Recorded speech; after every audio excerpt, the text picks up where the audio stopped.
All right, I'm Michael Hartzman, on as always with my partner Dominic Tavella. Welcome to the Lebenthal Report.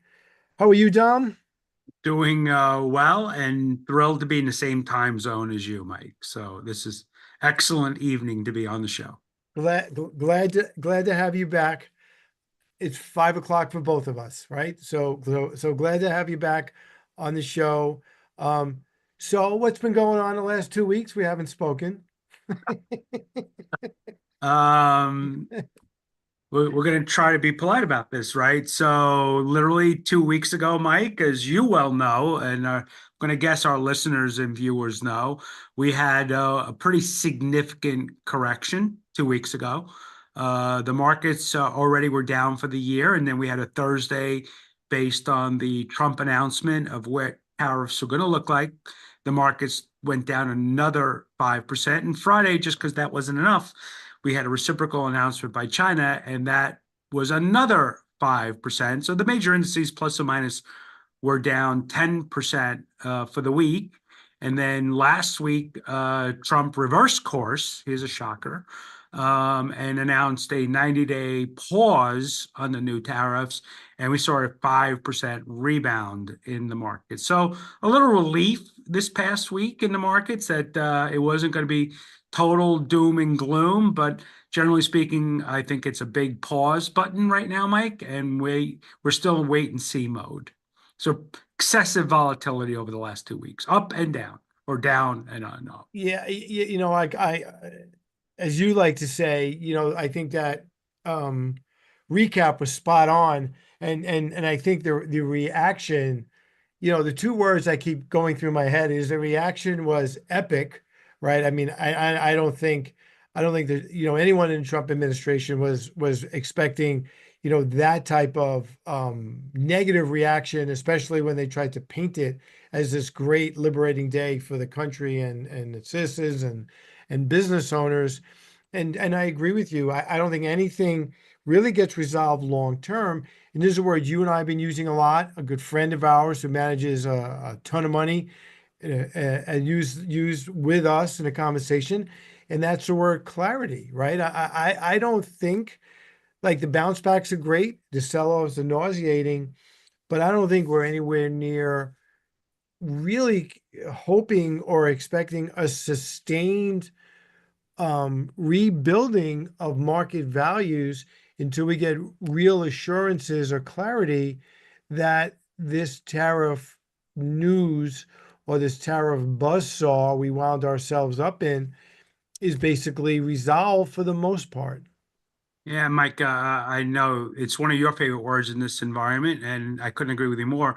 Clarity, right? So I'm a big fan of American business and how businesses can adapt to whatever economic cycle we're in. But when you don't know whether it's a week from now or a month from now, what this tariff structure is going to look like, depending on the country you're bringing products in from, depending on the product itself. So even each individual product could have a singularly different tariff attached to it. You're sitting here as a business owner going, I literally don't know what to do. And the consumer clearly, Mike, has now pulled back on their spending because they also, hey, do I buy today? Do I wait for tomorrow? Will I have a job today? Will I have a job tomorrow? And all this uncertainty and cloudiness, right? Lack of clarity puts a big pause on economic growth. We had, and I know you really loved having him as a guest. We had Jeff Oak on about a month ago from Vistage talking about the small business confidence index. And so we've been talking about tariffs a long time. I didn't really hear too many economists talk about capitulation 2 weeks ago. And what that means in our world is people just threw in the towel and sold everything but the kitchen sink. To me, Dom, it felt like capitulation because it's not like tariffs magically appeared 2 weeks ago. 2 weeks ago, it was almost the worst of the tariffs were plopped in everyone's laps. And I think Wall Street got that wrong. Again, you and I spent a lot of time with really, really smart people, and none of them, Dominic, expected this, right? We knew we were getting tariffs, 10%, maybe 15. No one expected 145% tariffs in China, and 40 and 50, and the numbers that were being bounced around were quite frankly nutty. And I think that's why we got what felt to me was a little bit like capitulation 2 weeks ago. Yeah, Mike, and why I think you're actually correct in using that word is not only were stocks down, which you kind of expected, right? If economic activity slows down, if spending slows down, hiring slows down, then you expect stock prices to fall. But what really caught everybody by surprise is the bond market. U.S. government bonds started a very significant sell-off.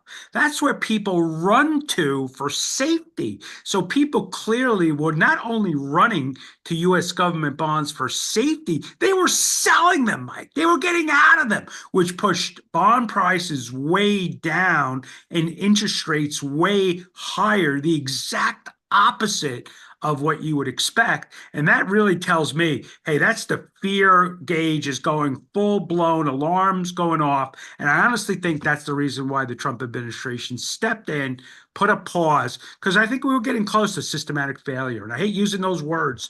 Those are scary words in our world. But I think the system was going, we've had enough.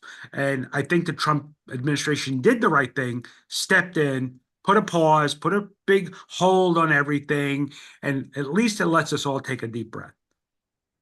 So let's explore that a little bit more. The last time the bond market and the stock market disconnected at the same time was 2022. We had runaway inflation, and this time, felt different. So let's go back to what you just said, systematic. You didn't use capitulation, but systematic, catastrophe. What do you think it was about Trump's administration messaging that the bond market disconnected as well? Was it that the whole economic system was going to have a depression? I mean, what do you think they were afraid of? So that great question, Mike, and I wish I had the answer. But normally, and we actually watched this happen prior to last week, where people sell stocks, we call it a flight to safety. Hmm. So you usually go to the bond market. If you really want to be ultra safe, you go to US government bonds, because theoretically, there's nothing safer in the entire planet. So you see bonds sell off, and then bond prices go higher because everybody's running in to buy them, and all that demand pushes price higher. This was the exact opposite, Mike. People were selling stocks, but they were selling government bonds, pushing values way down. So the question is, who was selling? Do you think it was the average consumer out there? Sorry, I don't. To have that kind of magnitude, you have to look at foreign ownership of US government bonds. And I think there's some people out there who suspect it may have been Japan, it may have been China, it may have been some of the governments in Europe, but these were very large sales, Mike. This wasn't the average investor out there selling $10,000 worth of bonds. These were millions, if not billions of dollars worth of bonds, and maybe intentional, i.e., to put pressure on the Trump administration, maybe unintentional. Hey, we just want liquidity, we just want cash. But clearly, so there was some tremendous volume in the bond market, and clearly it caught everybody's attention, especially the Trump administration. Yeah, I mean, I guess this is why we're partners, because you just literally read my mind. And I'm not much of a conspiracy theorist, as you know, right? But I don't think, China is one of the largest purchasers of our government paper, right? Japan and China are number one and two in the Yeah, world. there you go. And I'm sure Europe is right behind them. So I agree. Look, I'm not into conspiracies. I don't think it is a conspiracy. I think China and Japan basically said, if this is how we're going to be treated, and especially in Japan's point of view, from kind of an ally, why do we need to own their paper? I think putting pressure on the bond market was more a result of putting pressure on the Trump administration and getting their attention, than them just wanting to be liquid. I do think it contributed a large part to that sell-off. And then it becomes a Listen, self-fulfilling prophecy. Yeah, Mike, and again, maybe one of these days we'll find somebody that's way more of an expert than me, you, whatever, however you want to phrase this, because I think we're both of the same mindset. But you can understand some of these countries might want to raise liquidity, want to buy back their own bonds, might want to buy back their own currency to be supportive of their own currency. So there might have been other motives as to what precipitated the sale, but the end result was the same. It really, I literally watched some experts that I've known for a long time going, whoa, wait a minute, something's going on here that is not normal. And clearly, let's be honest, I'm not a Trump administrative, I don't have a phone line directly to anybody there to know what they're thinking, but they clearly saw what the experts were seeing, what the markets were seeing, what you and I were seeing, Mike. Something not normal was happening. And look, whether you like them or you don't like them, I want to go. Thank God they hit the pause button because it could have been substantially worse. Look, I have no problem with them trying to fix a problem they created and then getting credit for fixing a problem they created. I I can wouldn't go that far, Mike, but yes, they did step in. In all fairness, they stepped in. They did, and obviously I'm happy about that. But I think a lot of the frustration that our investors, our clients are experiencing was, and we'll talk about this a little bit with our guest tonight, Bob Kanar from Schroders. Dom, this still feels to me like a self-inflicted wound, and I think that's what really is driving, our clients to frustration, how they feel this all could have been avoided. Yeah, and Mike, look at the expense of agreeing with you again. Self-inflicted, yes. What the only disagreement I think whoever you're a supporter of is was it necessary or not necessary, right? Could we have found a simpler, cleaner solution to getting to the same end results? But self-inflicted, absolutely. Some will argue it was necessary to get us to a certain point. Others will argue, why in God's name would we do this to ourselves? And that seems to be the million-dollar question, Mike. Necessary or unnecessary self-inflicted wound? And I think, and my last point, and then we'll move on. And and in us talking to our clients, look, Trump has millions of supporters, and they say to me, he's playing chess, and the rest of the world is playing checkers, and everyone else thinks that the rest of the world's playing chess, and he's playing checkers. So the other part of it, Dom, is it's so polarizing that there's no one likes to lose money, but I think half the population, as you said, so all right, we have to take our medicine, as the Trump administration said, and the other half is saying, why? Why do we have to take the medicine? Yeah, So the ends ultimately will justify the means, i.e., he gets it accomplished the way they think they want to.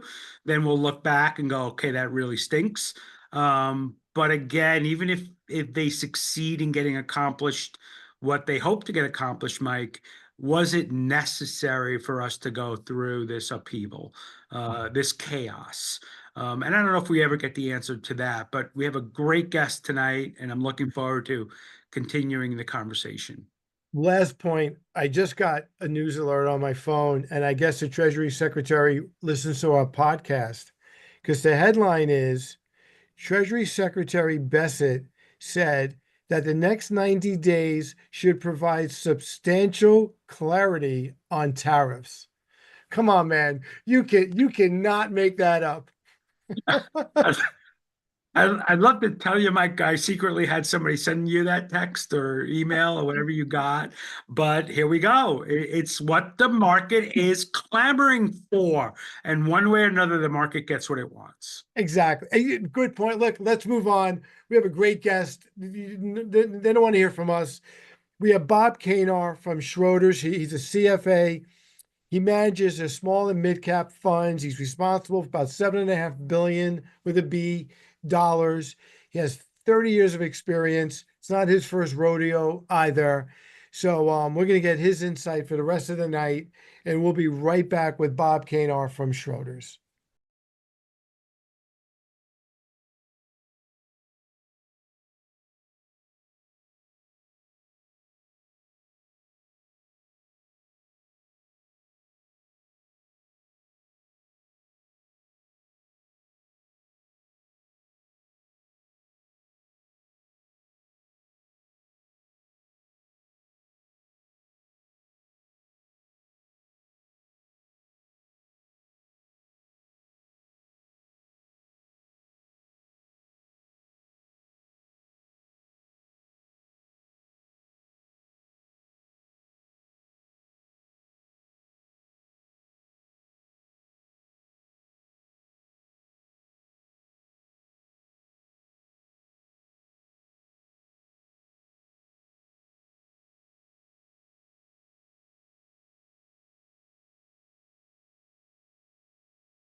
All right, I'm Michael Hartzman, back with my partner Dominic Tavella and our guest this evening, Bob Kaner from Schroders, chartered financial analyst and a portfolio manager for the small and mid cap portfolios at Schroders, responsible for 7.5 billion with a B in assets.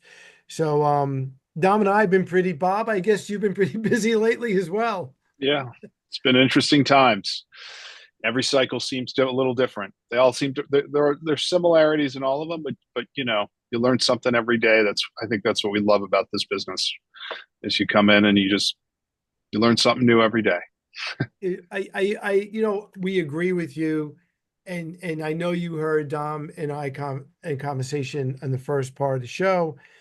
And is there anything there, whether we talked about this being a self-inflicted wound or the market needs some clarity, or just is there anything that you would, kind of dovetail off of, or just kind of have your own different viewpoint of how Dom and I see what's been happening lately? Yeah, well, there's a few things, and I'm sure we can hit them uh, throughout the podcast. But I think the comment on bonds was really interesting because I do think that is what caused um, Trump to flinch. I think he called the bond market getting a little yippy, which is an incredibly technical term for the leader of the free world. But I think that the real disparity or disconnect was the relationship between the bonds and dollar. So I think a lot of these policies are about trying to get the dollar lower. They believe that the dollar's been overvalued, or said another way, some of our trading partners have been suppressing the value of their currency. But I think the disconnect that you saw in the market, and I think things that really started to scare market participants, was that the dollar was going down when yields were going up. And that is, to your point, Dominic, that's a flight from the US, right? I mean, it's not, they're selling stocks, they're selling bonds, they're selling the dollar. That's a scary proposition. Ultimately, I think what caused a little bit of a pivot, and hopefully, puts us on a path to greater clarity, because I agree. I think that is the key term, that we lack clarity. And when we lack clarity, you know, people clam up, they don't spend, whether it's the consumer confidence numbers that we've seen, consumer purchasing, companies we talk to, and we talk to companies all the time, they're just not making decisions on how to allocate capital. And that brings things to a significant slowdown. And that's just not good. So, and there's like 53 things I can't wait to ask you tonight, but just to confirm kind of what myself and Mike were talking about a little earlier, and I think you just kind of alluded to it. It was literally a flight away from the United States, right? So Yep. this is the argument that I don't know if it was China or Japan or Europe, but clearly some entities or a bunch of them were pulling money outside of the United States. Yeah, and you've seen it. I mean, you've seen it just in terms of how, if you just look at the developed world and how the equity markets have performed across the developed world. I mean, Germany, France, I think every major European country other than the UK has outperformed the US year to date basis from an equity perspective. It's been a long time since you've seen that. I think Germany, the last I looked, I think it had a 20% move over a 3-month period, so that just speaks to kind of there's other options. And I think for so many years, the US was the only investable market. And you saw that come through in the concentration, right, of what we saw in the S&P and the Mag 7, whether it was money flight into the S&P and just driving that concentration higher, or the ACWI, the All Country World Index, which is kind of the big global benchmark, also heavily concentrated in those 7 stocks. I think at a peak it was 23 or 24%. And I think that's what you saw. There was no alternatives. That's where the global allocators were putting their money. And now you're seeing that unwind. And I think that's what we're going through. I think the bond market's gotten a little bit less yippy, to use that term. The dollar's acting a little bit better, but it's always interesting. You kind of look at the bond market. If you told me that the 10-year US Treasuries had a higher yield than the Greek 10-year I would tell you there's something wrong out there. But that's the world we're living in right now, and that's what we have to navigate. Bob, heading into 2025, it was small caps time to shine. Yeah. And you know, at the moment that's certainly on hold. Yep. So I'm going to ask you a more general question. I'll let Dom get a little more granular on the category, which we both, you know, went into the year very hopeful about. Do you think there's enough runway for this administration to avoid a recession? You know, Jamie Dimon, you know, really ratcheted up the fear about that. Yeah. Other houses have chimed in. Where is, either do you or Schroders feel as it relates to, are we doomed for a recession? Do we still have time to avoid one? Yeah. I don't think we're doomed for a recession. I think we could end up in a recession if we don't get greater clarity, and if business impulse and purchasing impulse from consumers really closes up in a more uncertain world. But growth is, I think, everybody has taken down their growth estimates for the GDP, us included here at Schroders. I think you had, I think one of the great headlines, if I could find it, I'd like to frame it and put it on my wall. I think it was a week ago at 9 a.m., Goldman was calling for a recession. And at 2 p.m., they unwound the recessionary call. So that just gives you a sense of how much clarity we lack in the market.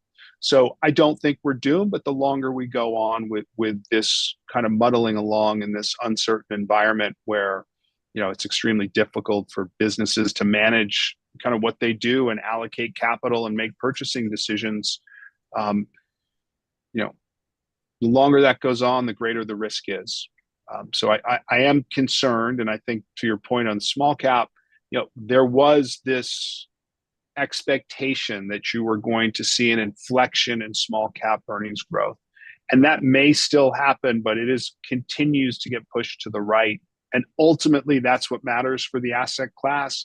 Better earnings growth is what will drive relative performance, irrespective of what's happening to interest rates, GDP, expansion or contraction.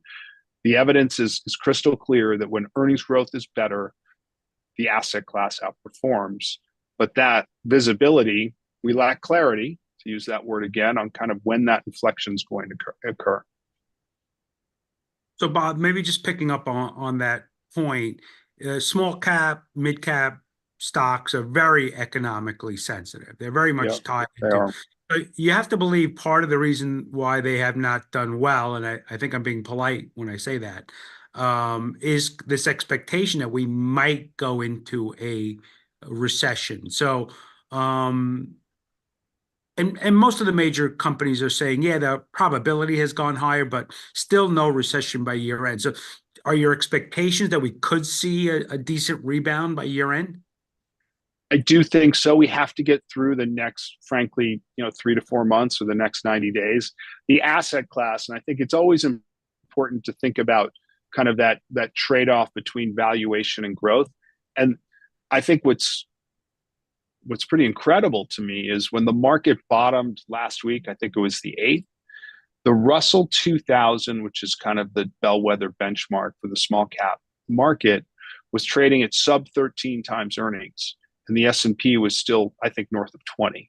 So the market is clearly, the small cap market is clearly discounting downward earnings revisions. And I do think the reality is that's what we're going to see this quarter. And I think it's going to be less so about what happened in the first quarter and more about taking down guidance as we look out into quarters 2 and 3. But when the recovery comes, you know, it is powerful for the asset class. And so that's the exciting opportunity. Do I think there's a chance for the asset class? Absolutely. With the valuations we're at, and the ability to perhaps skirt a recession, I think the ball is being held underwater. If we do see an acceleration in the slowdown of economic growth, I think valuation should protect us. The nice thing about the small cap market now, and broadly speaking, the equity market as a whole, is that the financial leverage in the system is much less than it was what you saw pre-COVID. mean, if I looked at one of the key metrics we look at, just financial leverage, debt to EBITDA is probably the cleanest way to look at it. Pre-COVID, the small cap market was close to 4 times. Today we're about 2 times, and that's not because EBITDA has doubled. So I think companies behaved very rationally through COVID when money was free, and they took that opportunity to pay down debt or term out their debt. And so we're going into this uncertain environment in a much better position when you look at the balance sheets. To that point, what worries me as we go forward is, the administration talks about all these countries coming here to cut deals, and they're all on jets, and we hear all this hyperbole. No nations are named, right? We don't know who they are. And to me, it sounds difficult to strike individual tariff deals with 100 to 150 nations. I don't know how many tariffs they put on. I think it's a lot. I think it's 150. How are they going to do that in 90 days? Yeah. And when do we start losing trust in them just going out and talking every day, trying to reassure people? It's a good question. I think it took 2 years to renegotiate NAFTA in Trump 1.0, right, to the USMCA that we have today. So the thought that we're going to be able to renegotiate trading agreements with all of our partners globally inside of a 90-day period, it's far-fetched. Any clarity just in terms of direction and maybe getting deals done with some key trading partners like Japan or Vietnam or the EU will be enough to signal at least direction of travel. But I clearly that is, well, I'll go back to, we are the world buyer of everything, right? I mean, I think that everybody wants to do business with us. I think that Europe would be very reluctant to hitch their wagon to China. That would cause they'd be importing deflation, which is something they don't want to do. So I think I think done rightly, and I'm in asset management, I'm not in politics. I'd like to see kind of I always think of the carrot and the stick. And I feel like Trump 1.0, it was more of the carrot, right, to bring manufacturing over to the US. Trump 2.0 seems to be a little bit more stick and less carrot. And that's disruptive and risky. Dom, Bob sounds like you. Look, I think, and I'm going to include you on this one, Mike, as well. We're trying to be logical and rational and all those wonderful words, but some of this is not logical, rational. And sometimes the markets don't behave logically and rationally, right? So they're emotional creatures. So kind of a loaded question, Bob, but I just brought it up while you were talking. If I look at the Russell 2000, 18% is financials. Those are savings and loans and regional banks. And next 18, 19, I'll call it 18% is healthcare. And we're not talking exactly risky, crazy, speculative companies, right? Yeah. So financials are about 19% of the bench. More than half of that is regional banks. And so our regional, keep in mind, these are not big money centers, right? These are community and regional banks, and they're essential, I'll say, parts of the plumbing for the US economy. But real companies trading not much above book value, trading at earnings multiples, in the low double digits, kind of 12 to 13 times earnings, very good businesses. I'll say healthcare, a little bit of a different story. Half of healthcare is biotechnology. 80% of biotech companies have negative earnings. And by our math, 60% of them run out of cash within 6 quarters. So that's a different part of the market. It's an area that we don't traffic in because those binary outcomes for companies that have negative earnings and weak balance sheets it's not somewhere we want to traffic. But there are parts of the small cap market, most of the small cap market, and we always have to keep it in perspective. We have a global investor base, and when they think of small caps, and we tell them that a 4 billion market cap company in the US is a small cap company. That's large cap in most places. These are companies that have access to capital. One of the things we love about the small cap space is just the dynamism of the small cap space, right? They have opportunities to participate in real growth in a meaningful way with access to capital and free flowing capital. It's a wonderful thing, and it's a wonderful place to do business in the U.S. And they are mostly domestic. 80% of their revenues are from the U.S., which has reshoring and nearshoring and reshoring of domestic manufacturing continues. That's a great backdrop. However, whether you're a small cap company or a large cap company, you have a global supply chain. And so these tariffs matter. But I think the one big distinction that we have to just remember is that this is about cost of getting goods. This isn't about availability of goods. I've heard some people, some pundits talk, draw parallels to COVID. COVID was about economy shutting down, goods not being available regardless of price. We'll get clarity here on what the price impact is to keep those supply chains running, but that's a much easier algorithm to solve for than whether or not supply chains are even going to be open.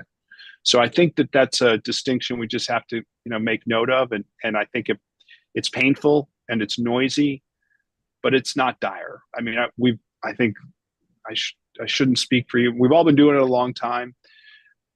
Selling assets after they've corrected 20% in a 6-week period is typically a bad idea unless you believe that we are going into a serious recession. And I just don't see that. Mike, do you mind if I do a quick follow-up? No, and then we'll take a break. Perfect. So, Bob, real quick, and again, I hate to put you on the spot, but it just seems to me that some of these companies have gotten way more of a bludgeoning than they deserve.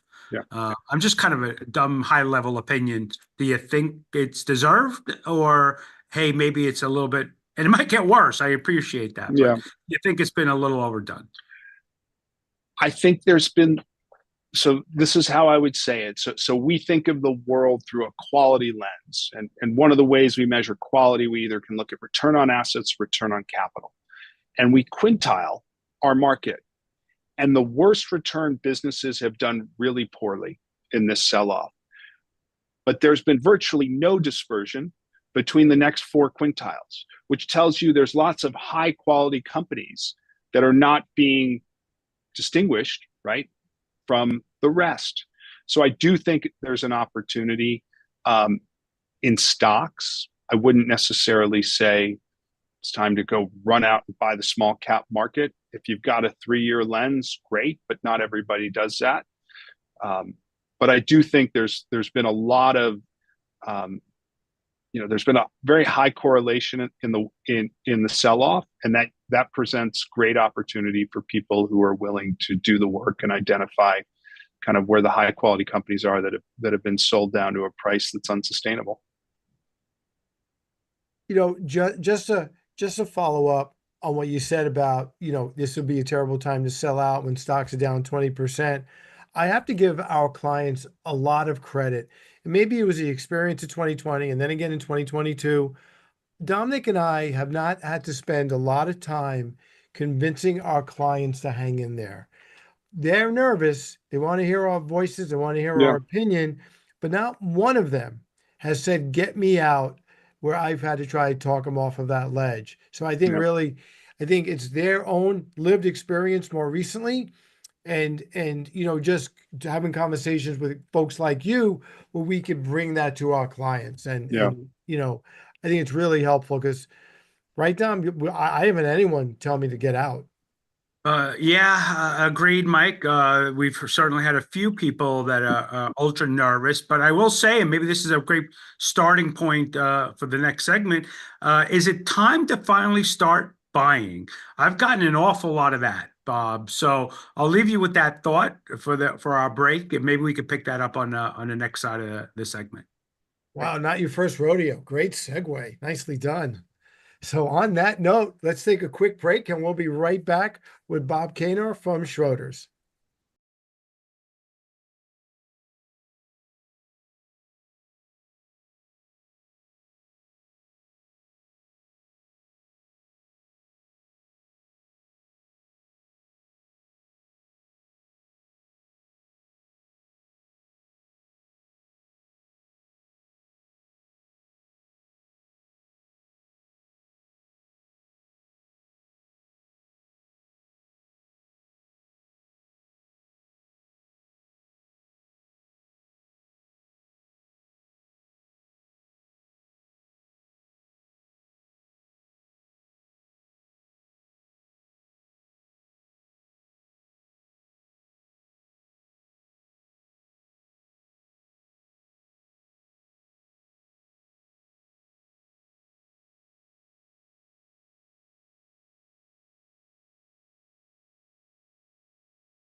All right, I'm Michael Hartzman, back with my partner Dominic Tavella and our guest this evening, Bob Kaner, chartered financial analyst with Schroders. He manages small and mid-cap funds for them, with about $7.5 billion under management. And right before the break, Dominic teed up a question for you perfectly. You've had a few minutes to think about Mhm. it. So Dom, I'm just going to throw it right back to you, and let's get Bob's Yeah, thoughts. I was going to use a baseball analogy, a hanging curveball, right there in the middle of the plate for you, Bob. So go for it. Yeah. So I'll say one of the things I think one of the most valuable lessons I ever had or began to understand kind of in this industry is you will make mistakes. Everybody makes mistakes, but just don't make them at extremes. And if you can avoid making mistakes at extremes, you'll put yourself in a really good position in this industry over time. So I would say with that, um, I would say that, a week ago, the market was down. Our markets were down 22% since mid-February. So I think that was April 8th. The Russell was down maybe 22, and I think the S&P was down 17 from kind of that mid-February number. It felt awful. And it would have been really easy to take money off because it felt so bad and it was such the obvious right thing to do. I'm a firm believer that you set your targets before you get there. So think about where you want to buy, whether it's a valuation level, a price in a stock, a price in an index, and set it before you get there. And use that as your guidepost to begin allocating capital. Because when it gets there, it's going to feel awful and it's going to be very difficult to do. But that's exactly kind of how you want to play this market in the environment we're in, because we lack clarity. We're in a very volatile environment. It is absent, these cycles typically end with either fiscal or monetary, I'll say, intervention. Post COVID, you kind of had both, right? And the CARES Act was a massive fiscal policy at a time when the Fed was quantitative easing, suppressing rates. I don't think you're going to get a monetary policy reaction that's going to kind of give us the clear go ahead and it's safe to buy. The Fed's got your back. Inflation's a little too high. Unemployment's a little bit too low. And so then it comes down to what's the fiscal path that's going to show us the off ramp to what's going on in this market. And I think I think what we're learning is there's going to be lots of fits and starts around that. Whether it comes in the form of a tweet or a press conference, there's going to be lots of mixed messaging. So I think the discipline is we've had a 8% move off the bottom in a week. I wouldn't chase that move. I would think about finding that next opportunity when the market sells off to begin allocating capital. And I think that's the discipline that wins in the long run. It's not trying to call the bottom and stick your hand out all at once. And I think the key is think about it before you get there, because it is emotional, right? This is retirement funds and college accounts, savings accounts, and it is emotional. And you just want to remove emotion in the moment from making kind of that mistake at extremes. You raise an interesting point about emotion. Is it times like this where technical analysis, you could kind of throw it out the window because we're so prone to the next headline and the next unknown, almost like during the pandemic, right? I mean, no one knew what was going to be next. Yeah. Does technical analysis work now? I mean, there are people just reading these charts and telling the computers, okay, we've hit the bottom, let's go back in. But aren't they afraid of, as you just said, the next tweet that could undermine all of that? Yeah. I think technicals are a good read into the emotion of the market. Um, Certainly you look for those kind of extreme readings on the upside and the downside to get a sense of, what's the herd up to, and do I want to join that herd or do I not want to join that herd? Sentiment's been very bad. You can look at the AAI bullish or bearish indicators, the put call ratio. They're all they're all telling you that sentiment is really bad. You saw it in the Michigan numbers last week, which I don't know if we want to talk about, but there's a lot to unpack from that. Um, and so I think that you can learn a lot. I think technicals are useful. They're a tool in the toolbox. They're not something that you want to kind of anchor your investment philosophy on for the long term. And in my mind, they help at extremes. What help engage sentiment upside on the up or the down, and when things are really oversold or overbought. But I've been doing it a while. I haven't. It works for some people. It hasn't worked for me. And I think one of the keys in this industry is knowing what works for you and sticking to it. Hey, Bob, you brought up this Michigan survey. I actually had read it, not believing what I was reading. Do you want to bring it up and you talk to Yeah, us what it means? I yeah. think So that's the startling. yeah the Michigan survey was obviously consumer sentiment survey and inflation expectation survey was not pretty. If you peel it back, those respondents that identified as Democrats um, were as negative as they've been on consumer sentiment since the great financial crisis and COVID. And yet those respondents that identified as Republican were near the highs. They were off the peaks and rolled over, but the dichotomy was just enormous. And it speaks to, frankly, partisanship, just influencing how people behave and how they feel about what's happening. And I think our job is to look at data and peel it back and understand why it's telling you what it's telling you. And what that's telling me is the Michigan survey feels a little broken. And, I think you got to look at the conference board survey.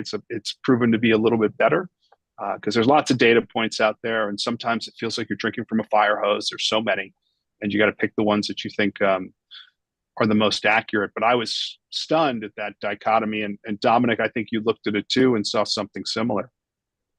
Yeah, I just kind of maybe, sorry, I want to emphasize what you just said.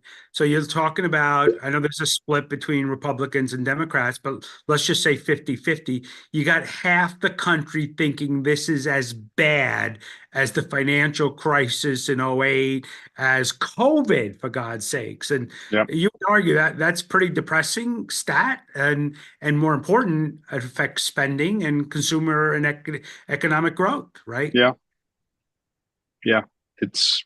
And keep in mind in COVID, I think the unemployment rate went from 3% to 13% in 5-6 weeks. And that's not happening right now. So yeah, but again, we talked about emotions and they can run deep and they can impact how people behave and how they spend. Bob, I'm glad you mentioned the unemployment rate because I wanted to ask you about jobs as it relates to the justification of these tariffs. A word we've been hearing a lot lately is reshoring. It's your patriotic duty to do this because we're going to bring all these jobs back to America. But aren't a lot of these jobs at these factories going to be done by robots? Are we really going to bring back all these jobs to America? And are these jobs that Americans want? And if they want them, how much is it going to cost to fill them? Because the cost Yep. of labor is so much higher. That was a mouthful. I apologize. No, But yeah, I think that we're certainly going to see more factory automation or humanoids going to replace the factory floor worker. I'm not sure, maybe in some factories. I think, the story of the US and the dynamism that we were talking about before was just about productivity enhancements, right? I mean, we have been I think it was Greenspan who started talking about it kind of in the late 90s, early 2000s.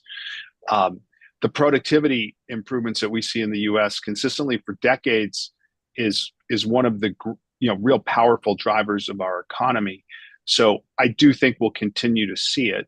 I think the idea is to bring back industry, manufacturing jobs that require people, not robots. My bigger concern, Michael, is where are we going to get the people?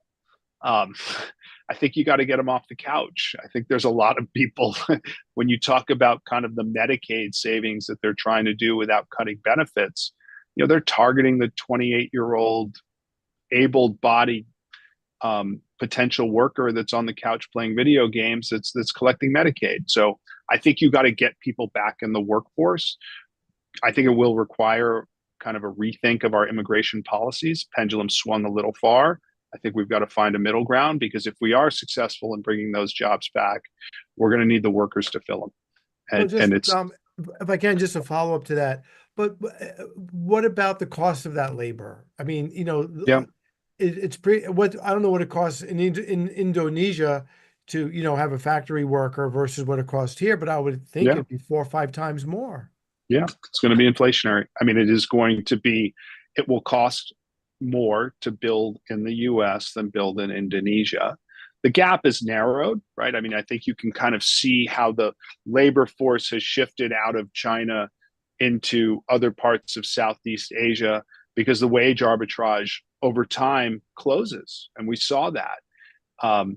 So that will continue. The gap is narrower, but absolutely. But the flip side, the argument is, right, it's that supply side kind of theory that the worker that's making more is now going to be spending more, and and And so we do have energy that's substantially cheaper in this country than some other yeah, countries, and yeah, the cost of shipping, right, is a heck of a lot yeah, less expensive to ship from Michigan than it is from China. But labor is a really big component yeah, of yeah, total cost. yeah. So that clearly is going to be higher. You brought up a great point on energy.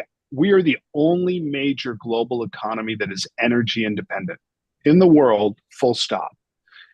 And I think that that is going to be a key lever in these trade negotiations, especially with Europe around LNG. And I think that that's going to be a kind of just a piece of the puzzle that hopefully gets us to a better place with a lot of our trading partners. But our energy independence is it's a it's a real competitive advantage. Um, So just to kind of come back to where we left off, and I'm a big fan of what we can do, even from trade surpluses and imbalances. Energy can make up a big component of that. Shipping energy to Europe, shipping energy to China and the Yeah, Far East, that can make up a lot of that trade imbalance. And maybe that's Trump's ultimate goal here. But back to our manufacturing, okay, we can all these problems solved, but how long does it take to build that factory? And if the building's already there, how long does it take to get the equipment to put inside it? And yeah, where's that equipment built? This doesn't happen in a day, a week, or a month. agreed, agreed. This is, I mean, what's the project, if that's what we want to call it, that's underway, is a redistribution of the manufacturing, the global manufacturing base, and it will take time. I think one of the reasons that there's such urgency around this is really just kind of how our political calendar falls. I mean, Trump's got a narrow window to get this stuff done, and I think it's why it's felt so chaotic. I don't know, what are we, 102 days in office or something like that? I mean, so I think that's the reality of what we're dealing with is somebody that's got a grand plan that should take a decade to implement, that's got about 2 years before the midterm elections to try to achieve escape velocity kind of with the direction of travel he wants to take us. Bob, I'm going to try to switch gears with the last few minutes of the show and kind of get back to your ultimate wheelhouse, and that is investing. And we really appreciate all your other insight and your opinions. But if I look at the sectors right now, as of last Friday, April 11th, the consumer staples were up 4.4%. That was the leading sector. Consumer discretionary was the worst sector at negative 17.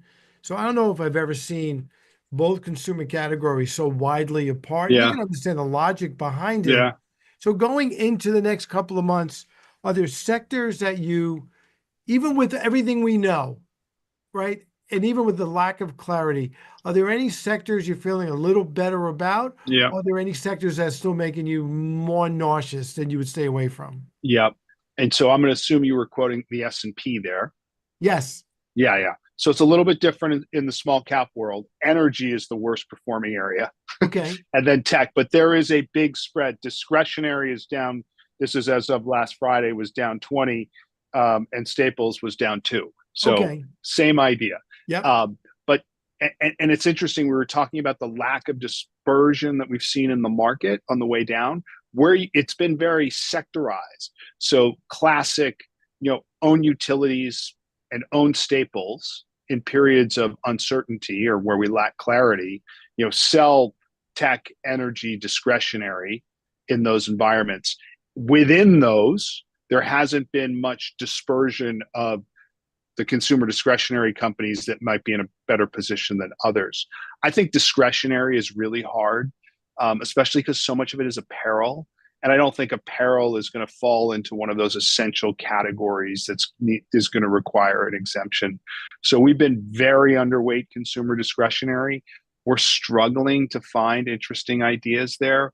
They may materialize. We haven't seen them yet. And there's some stuff that has gotten absolutely decimated. I would say that one of the areas, like if I think about durable consumer discretionary items, so whether it's RVs or boats or motorcycles, those stocks have been crushed. Some of them have global supply chains, which is complicating kind of cost of goods in a period where rising interest rates are making it harder for your customers to afford what you sell. But there's going to be an opportunity there at some point. But that's kind of the mindset that I mentioned earlier, is think about where you want to begin entering that before you get there, because it's going to be really hard to do when it's actually happening.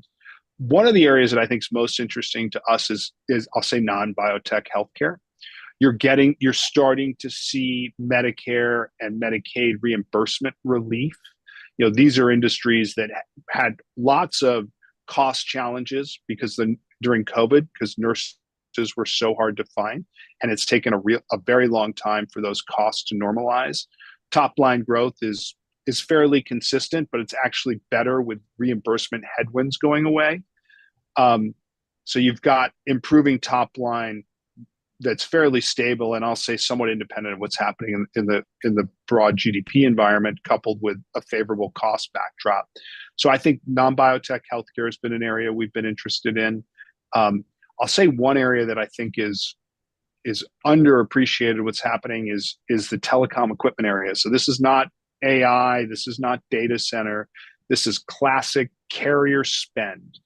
AT&T and Verizon are investing in their networks for the first time since post-COVID. And if you're in the Northeast, which I think we all are, I don't know if you remember, but last summer, Verizon and AT&T had outages on their cell phone service. And we were actually on the phone with a supplier of telecom equipment, and we asked him about it. He said, yeah, they haven't been investing in for 3 years in their networks, and they're finally calling us to invest in the networks again. So that's something that's an area that we think is really intriguing. It's not chasing data center AI. This is kind of, I'll say, classic investment into the telecom infrastructure. I'll leave it. Those are two where's areas. that equipment being manufactured, Bob?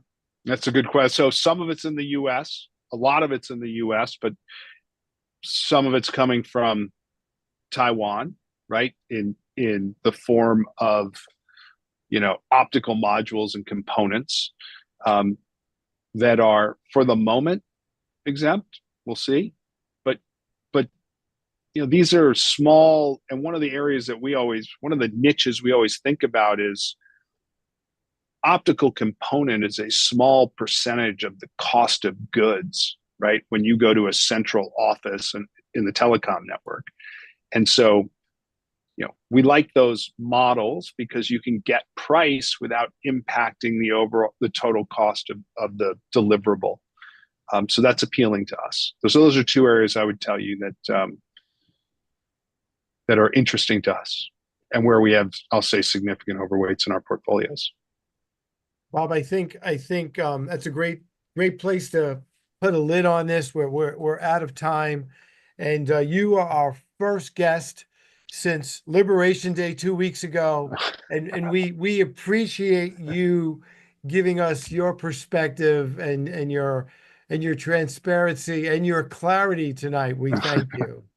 I appreciate it. I was Very happy to be here. honest and forthright in your opinions, and we're grateful for it, Bob. We do need to hear the voice of reason once in a while, right, Mike? Yeah.